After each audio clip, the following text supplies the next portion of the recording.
Hi friends, ഇന്ന് നമ്മൾ തയ്യാറാക്കാൻ പോകുന്നത് നമ്മൾ കുട്ടികൾക്കും മുതിർന്നവർക്കും എല്ലാവർക്കും ഒരുപോലെ ഇഷ്ടപ്പെടുന്ന ഗുലാബ് ജാമുൻ്റെ റെസിപ്പിയാണ് കേട്ടോ.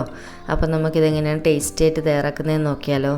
അതുപോലെ തന്നെ വീഡിയോയിലേക്ക് പോകും മുമ്പേ എൻ്റെ ചാനൽ ഇതുവരെ സബ്സ്ക്രൈബ് ചെയ്തിട്ടില്ലെങ്കിൽ ഒന്ന് സബ്സ്ക്രൈബ് ചെയ്ത് സപ്പോർട്ട് ചെയ്യണേ. അപ്പോൾ ഈ ഒരു ഗുലാബ് ജാം റെഡിയാക്കാനായിട്ട് ആദ്യം തന്നെ നമുക്കൊരു 1/4 കപ്പിൽ അളവിൽ പാൽപ്പൊടി ഒരു ബൗളിലേക്ക് ഇട്ട് കൊടുക്കാം. കൂടെ തന്നെ 1/2 കപ്പിൻ്റെ അടുത്തായിട്ട് മൈദപ്പൊടി, 1/2 കപ്പ് നിറയെ വേണ്ട കേട്ടോ. കൂടെ തന്നെ ഒരു 1/4 ടീസ്പൂൺ ബേക്കിംഗ് പൗഡർ ചേർത്ത് കൊടുക്കാം. പിന്നെ ഇതിലേക്ക് 2 ടേബിൾ സ്പൂൺ ഗീ ചേർത്ത് കൊടുക്കാം. ഗീ ചേർത്ത് കൊടുത്തതിന് ശേഷം ആദ്യം തന്നെ കൈ വെച്ചിട്ട് നന്നായിട്ടൊന്ന് ഇതൊന്ന് കുഴച്ചെടുക്കാം. നമുക്ക് ഗീ എല്ലാ ഭാഗത്തും പൊടികളും ഗീയൊക്കെ മിക്സ് ആകുന്ന രീതിയിലൊന്ന് മിക്സ് ചെയ്തെടുക്കാം.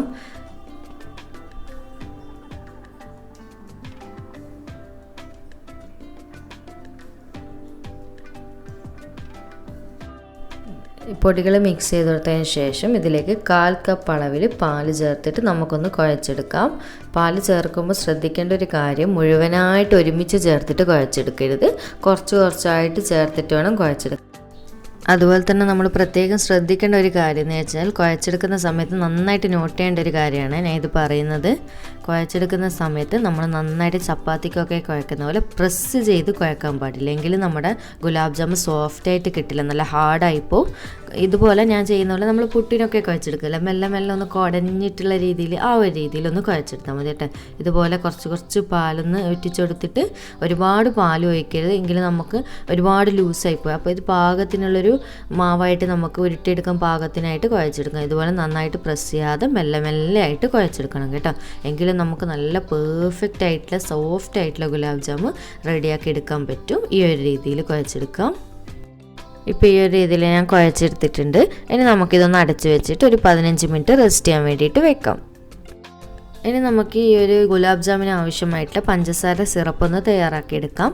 അതിനായിട്ട് ഞാനിവിടെ ഒരു പാൻ വെച്ച് കൊടുത്തിട്ടുണ്ട്. ഇനി ഇതിലേക്ക് നമുക്കൊരു 1.5 കപ്പ് അളവിൽ പഞ്ചസാര ചേർത്ത് കൊടുക്കാം. കൂടെ തന്നെ ഇതിലേക്ക് ഒരു 2 കപ്പിൻ്റെ അടുത്തായിട്ട് വെള്ളം ചേർത്ത് കൊടുക്കാം. ഇനി ഇതിലേക്ക് ഒരു പിഞ്ച് ഉപ്പ് ചേർത്ത് കൊടുക്കാം. ഉപ്പ് ഒരുപാടൊന്നും ആയിപ്പോരുത്, ഒരു മധുരം ബാലൻസ് ചെയ്യാൻ ആവശ്യമായിട്ടുള്ള ഉപ്പ് മാത്രം ശ്രദ്ധിച്ചിട്ട് വേണം ചേർത്ത് കൊടുക്കാനും. ഇനി ഇതിലേക്ക് ഒരു 3-4 ഏലയ്ക്ക ഇതുപോലെ ഒന്ന് നടുവേ ഒന്ന് കീറിയിട്ട് ഒന്ന് ഇട്ട് കൊടുക്കാം. എങ്കിൽ നല്ല ഫ്ലേവറായിട്ട് കിട്ടിക്കോളും. അതുപോലെ തന്നെ ഏലക്കായ നിങ്ങളുടെ ഫ്ലേവറിനനുസരിച്ചിട്ട് മാറ്റം വരുത്താം കേട്ടോ. ചിലവർക്ക് കുറച്ച് ഇഷ്ടമുണ്ടാവും, അങ്ങനെയാണെങ്കിൽ അതിൽ മാറ്റം വരുത്താം. ഏലക്ക പൊടി ആയാലും കുഴപ്പമൊന്നുമില്ല, എന്താണോ കയ്യിലുള്ളത് അത് വെച്ചിട്ട് ചെയ്യാം കേട്ടോ. ഇനി നമുക്കിതിലേക്ക് ഒരു പിഞ്ച് കുങ്കുമപ്പൂവ് ചേർത്ത് കൊടുക്കാം, സാഫ്രോണ്. ഇത് കയ്യിലുണ്ടെന്നുണ്ടെങ്കിൽ ചേർത്ത് കൊടുത്താൽ മതി കേട്ടോ. നമുക്ക് കടയിൽ നിന്നൊക്കെ വാങ്ങിക്കുന്ന സമയത്ത് ഗുലാബ് ജാമുൻ ചെറുതായിട്ട് അതിൻ്റെ ആ സിറപ്പ് ഒരു ചെറിയൊരു യെലോയിഷ് കളറല്ലേ ഉണ്ടാവുക. അതുപോലെ തന്നെ നല്ലൊരു പ്രത്യേക ഒരു ഫ്ലേവർ ഉണ്ടാവില്ല നമ്മൾ വീട്ടിൽ ചെയ്യുന്നതിന് കാണാം. അപ്പോൾ അതിൻ്റെ സീക്രട്ട് എന്ന് പറയുന്നത് ഈ ഒരു കുങ്കുമപ്പൂവാണ് കേട്ടോ. ആ ഗുലാബ് ജാമിൻ്റെ ആ ഒരു കളറിനും ഫ്ലേവറിനുള്ള സീക്രട്ട്. അപ്പോൾ ഇത് കയ്യിലെല്ലാവരും ഉണ്ടാവണമെന്നില്ല, ഉണ്ടെങ്കിൽ മാത്രം ചേർത്ത് കൊടുക്കുക, ഇല്ലെങ്കിൽ സ്കിപ്പ് ചെയ്യാം കേട്ടോ. ഇല്ലെങ്കിൽ റോസ് വാട്ടർ ഉണ്ടെങ്കിൽ അത് ചേർത്ത് കൊടുത്താലും കുഴപ്പമൊന്നുമില്ല, അത് ചേർത്ത് കൊടുക്കുക, ഒരു പ്രത്യേക ഫ്ലേവർ കിട്ടിക്കോളൂ.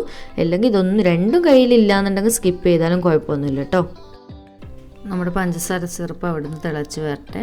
ഈ ഒരു സമയത്ത് നമ്മൾ നേരത്തെ റെസ്റ്റ് ചെയ്യാൻ വെച്ചിട്ടുള്ള ആ പാൽപ്പൊടി മിക്സ് ഇല്ല, അത് നമുക്കൊന്ന് ഉരുട്ടിയെടുക്കാം.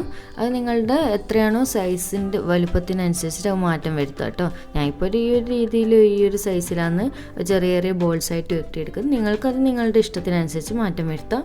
ഇപ്പോൾ നമ്മൾ ഈ ഒരു ഷേപ്പിലല്ലേ ഉരുട്ടുന്നത്, പക്ഷേ ഇത് റെഡിയായിട്ട് വരുമ്പോൾ കുറച്ചുകൂടി വികസിക്കും കേട്ടോ. കുറച്ചുകൂടി വലുപ്പമുള്ള ബോളായിട്ട് മാറും നമ്മൾ സിറപ്പിൽ ഡിപ്പ് ചെയ്ത് കൊടുത്തു കഴിഞ്ഞാൽ.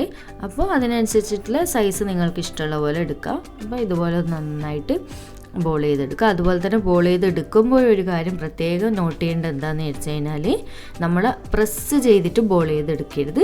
ഒരു സാവധാനം ഒന്ന് നന്നായിട്ടൊന്ന് ഷേപ്പ് ചെയ്തിട്ടെടുക്കുക. നന്നായിട്ട് പ്രസ് ചെയ്തെടുത്ത് കഴിഞ്ഞാൽ നമ്മളെ ഗുലാബ് ജാമുന് സോഫ്റ്റ്നെസ് ഉണ്ടാവില്ല, സോഫ്റ്റ് കുറഞ്ഞു. അപ്പോൾ അതുകൊണ്ട് ഒരു പാകത്തിനുള്ള പ്രസ്സിങ്ങിൽ മാത്രം പ്രസ് ചെയ്തിട്ട് നമുക്ക് ബോൾസായിട്ട് എല്ലാം ഉരുട്ടിയെടുക്കാം. നമുക്ക് മുഴുവനും ഈ ഒരു രീതിയിൽ തന്നെ ഒന്ന് ബോൾ ചെയ്തിട്ടെടുക്കാം.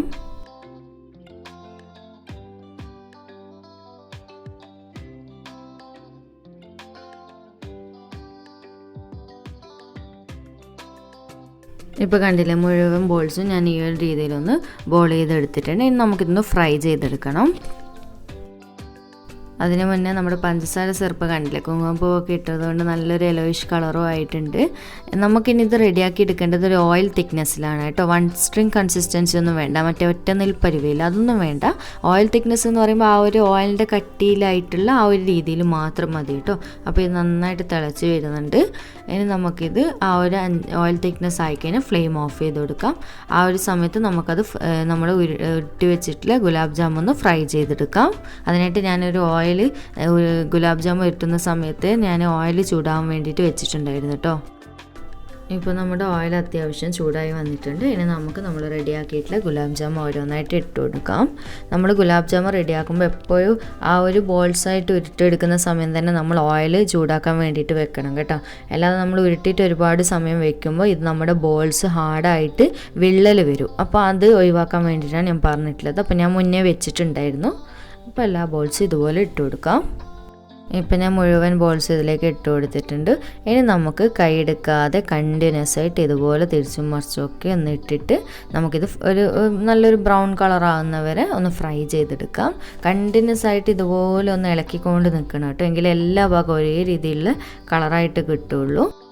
അതുപോലെ തന്നെ നമുക്ക് ഗുലാബ് ജാമുൻ ചെയ്യാനായിട്ട് ഈസിയാണ് കേട്ടോ. നമുക്ക് അരമണിക്കൂർ കൊണ്ടൊക്കെ ചെയ്തെടുക്കാൻ പറ്റും. അതുപോലെ തന്നെ കുട്ടികൾക്കും എല്ലാവർക്കും ഇത് ചെയ്തെടുക്കാൻ പറ്റുന്നൊരു ഐറ്റം കൂടിയാണ്. പക്ഷേ ഞാൻ പറഞ്ഞു തന്നിട്ടുള്ള ഓരോ പോയിൻറ്റ്സ് ക്ലിയറായിട്ട് ശ്രദ്ധിച്ച് ചെയ്യണം. നമുക്ക് കടയിൽ നിന്ന് വാങ്ങിക്കുന്ന അതേ സോഫ്റ്റ്നെസ്സിലും നല്ല പെർഫെക്ഷനിലും ഗുലാബ് ജാമുൻ റെഡിയാക്കി എടുക്കാൻ പറ്റും. അല്ലാതെ നമ്മൾ അതൊന്നും ശ്രദ്ധിക്കാൻ, ഞാൻ പറഞ്ഞില്ല നേരത്തെ കുഴച്ചെടുക്കുന്ന സമയത്ത് പ്രസ് ചെയ്ത് കുഴച്ചെടുക്കരുത്. അതുപോലെ തന്നെ ഷുഗർ സിറപ്പിൻ്റെ കൺസിസ്റ്റൻസി ഇതൊക്കെ ശ്രദ്ധിച്ചാൽ നമുക്ക് പെർഫെക്റ്റ് ആയിട്ട് ചെയ്തെടുക്കാൻ പറ്റും. ആ ഒരു ടൈമിങ് കാര്യങ്ങളൊക്കെ. അല്ലാതെ നമ്മൾ അതൊന്നും ശ്രദ്ധിക്കാതെ ചെയ്യുമ്പോഴാണ് പലരും പറയുന്നത് ഞാൻ കേട്ടിട്ടുണ്ട്, ഗുലാബ് ജാമുൻ നന്നാവുന്നില്ല, ഹാർഡായി പോകുന്നതെന്നൊക്കെ. അപ്പോൾ ഇതൊക്കെ ശ്രദ്ധിക്കാതെ ചെയ്യുന്നത് കൊണ്ടാണ് കേട്ടോ. അപ്പം ഞാൻ പറഞ്ഞിട്ടുള്ള പോയിൻറ്റ്സ് നന്നായിട്ട് നോട്ട് ചെയ്തിട്ട് നിങ്ങൾ വീട്ടിൽ തയ്യാറാക്കി നോക്കിയാൽ നിങ്ങൾക്ക് പെർഫെക്റ്റ് ആയിട്ട് ചെയ്തെടുക്കാൻ പറ്റും. ഷുവറാണ് കേട്ടോ. ഇപ്പം നമ്മുടെ ഗുലാബ് ജാമുൻ്റെ ബോൾസ് റെഡി ആയിട്ടുണ്ട്. ഇനി നമുക്കിതൊന്ന് ഒരു പ്ലേറ്റിലേക്ക് കോരി മാറ്റിയെടുക്കാം. നല്ല എല്ലാ ഭാഗത്തും ഒരേ രീതിയിൽ തന്നെ ഞാൻ ബ്രൗൺ കളറാക്കി എടുത്തിട്ടുണ്ട്. ഇനി നമുക്ക് നമ്മൾ റെഡിയാക്കിയിട്ടുള്ള ഷുഗർ സിറപ്പിലേക്ക് ഈ ഗുലാബ് ജാമുൻ ഫ്രൈ ചെയ്ത് ഇട്ട് കൊടുക്കാം. എന്നിട്ട് നന്നായിട്ട് ഇതുപോലെ ഒന്ന് ഇളക്കി കൊടുത്തിട്ട് ഒരു 2 മണിക്കൂർ ഒന്ന് അടച്ച് വെച്ചിട്ട് വെക്കണം. എങ്കിലാണ് നമുക്ക് ഈ ഒരു ഗുലാബ് ജാമുനിൽ ഈ ഒരു സിറപ്പിൽ ഇത് മിക്സായിട്ട്, ഞാൻ പറഞ്ഞില്ല കുറച്ചൊന്ന് വികസിച്ച് വരും, ഒരു ബോൾസ് വണ്ണം വെച്ച് വരുന്നു. അപ്പോൾ ആ ഒരു രീതിയിൽ കിട്ടുള്ളൂ. ഇതുപോലെ ഒന്ന് അടച്ച് വെച്ചിട്ട് വെച്ച് കൊടുക്കാം. അപ്പോൾ ഇത്രയേ ഉള്ളൂ കേട്ടോ നമ്മുടെ ഗുലാബ് ജാമുൻ. ഞാനിപ്പോൾ സെർവ് ചെയ്ത് കൊടുക്കുന്നുണ്ട്. 2 മണിക്കൂർ കഴിഞ്ഞിട്ടുണ്ട്. അതുപോലെ തന്നെ ഇപ്പം കണ്ടില്ല, അത്യാവശ്യം ബോൾസൊക്കെ ഒന്ന് വലുപ്പമായിട്ട് വന്നിട്ടില്ലേ ഈ ഒരു രീതിയിൽ കേട്ടോ. ഇപ്പോൾ ഇത്രയേ ഉള്ളൂ. ഞാൻ പറഞ്ഞ പോലെ തന്നെ ആ കുങ്കുമപ്പൂ ഇട്ടത് കൊണ്ടാണ് കേട്ടോ ചെറുതായിട്ടൊരു യെലോയിഷ് കളറൊക്കെ വന്നിട്ടുള്ളത്. അപ്പോൾ സിമ്പിളായിട്ടുള്ള ഗുലാബ് ജാമുനാണ് കേട്ടോ. എല്ലാവർക്കും ഞാൻ പറഞ്ഞിട്ടുള്ള 1-2 പോയിൻറ്റ്സ് പ്രത്യേകം നിങ്ങൾ ശ്രദ്ധിക്കണേ. അത് ഞാൻ എടുത്ത് പറയുകയാണ്. കാരണം അത് ശ്രദ്ധിച്ച് കഴിഞ്ഞാലേ നമുക്ക് പെർഫെക്റ്റ് ആയിട്ടുള്ള ഗുലാബ് ജാമുൻ റെഡിയാക്കി എടുക്കാൻ പറ്റൂ. അപ്പോൾ ഇത്രയേ ഉള്ളൂ കേട്ടോ. എല്ലാവർക്കും ഒരുപോലെ ഇഷ്ടപ്പെടുന്ന ഒരു ഐറ്റമാണല്ലോ. അപ്പോൾ എല്ലാവരും ഇത് ട്രൈ ചെയ്ത് നോക്കുന്ന സമയത്ത് എനിക്ക് ഫീഡ്ബാക്കൊക്കെ അറിയിക്കണേ. അതുപോലെ തന്നെ വീഡിയോ ഇഷ്ടമായിട്ടുണ്ട് എന്നുണ്ടെങ്കിൽ ഉടൻ തന്നെ ലൈക്ക് ബട്ടൺ ക്ലിക്ക് ചെയ്യാനുള്ള കാര്യവും മറക്കരുതേ. അപ്പോൾ ഇത് കാണുമ്പോൾ, ഞാൻ കട്ട് ചെയ്ത് കൊടുക്കുമ്പോൾ കാണുമ്പോൾ തന്നെ നിങ്ങൾക്ക് മനസ്സിലാവുന്നില്ല എത്ര സോഫ്റ്റ്, എത്ര ജ്യൂസി ആണെന്ന്. അതുപോലെ തന്നെ കഴിക്കാൻ ഇത് നല്ല ടേസ്റ്റാണ് കേട്ടോ. അപ്പോൾ വീണ്ടും ഒരു അടിപൊളി വീഡിയോ ആയിട്ട് കാണാം. താങ്ക്